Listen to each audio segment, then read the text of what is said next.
This is the iPhone 12 Pro Max. This is the iPhone 12 Pro. This is the iPhone 12 Mini. That's right, today we are here to talk about, look at, and unbox the iPhone 12 Mini.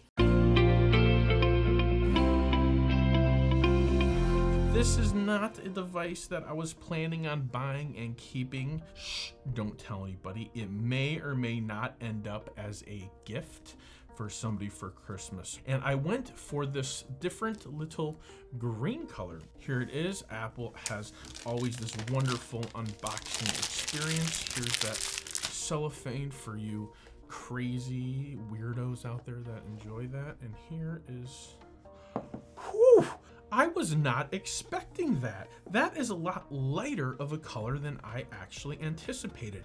Wow, this thing looks so cool. It looks like the old iPhone. Wow, look at this. This little guy. This is really a cool color. This is a great phone. This is an iPhone from like back in the day. Don't go anywhere. Stay. I'll be right back.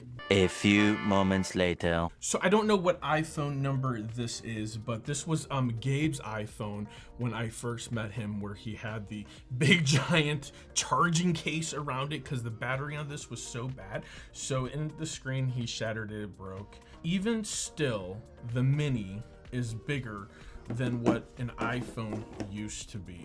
Let's go ahead and explore the contents. We have our SIM card ejector tool. As always, we've got our one Apple sticker. Thank you, Apple, for still showing us some love. And we have this amazing USB-C to Lightning cable. So I'm really happy that they're including these. Usually when I buy an iPhone, I leave the cord and all of the contents in the box.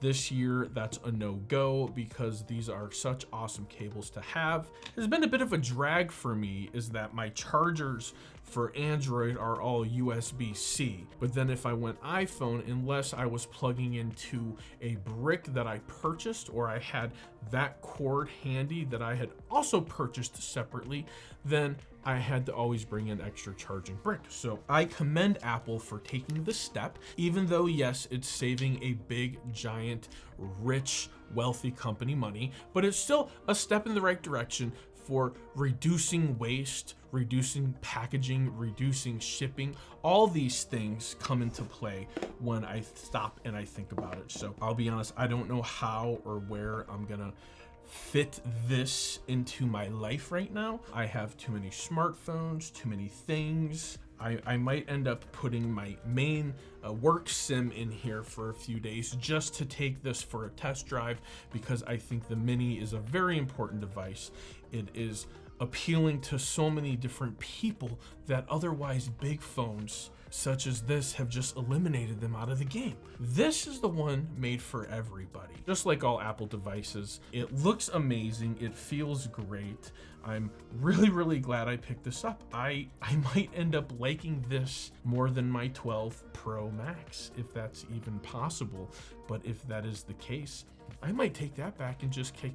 This feels really awesome. We're gonna see how it works. We're gonna see the functionality. We're gonna see if I'm making any compromises by going to a phone this small. Guys, thanks for watching. Like, comment, subscribe, show me all that algorithmic love. And if you really like my content, share it with your friends and family on social media. Head down to the comments, let me know what you think. Which of these iPhone models do you think is most accessible to the average consumer? Which one do you think people will choose and why? Head down to the comments. Let's have a discussion. I try to read and reply to all comments. So no, I'm here to talk to you guys. Till next time, for the love of tech, namaste.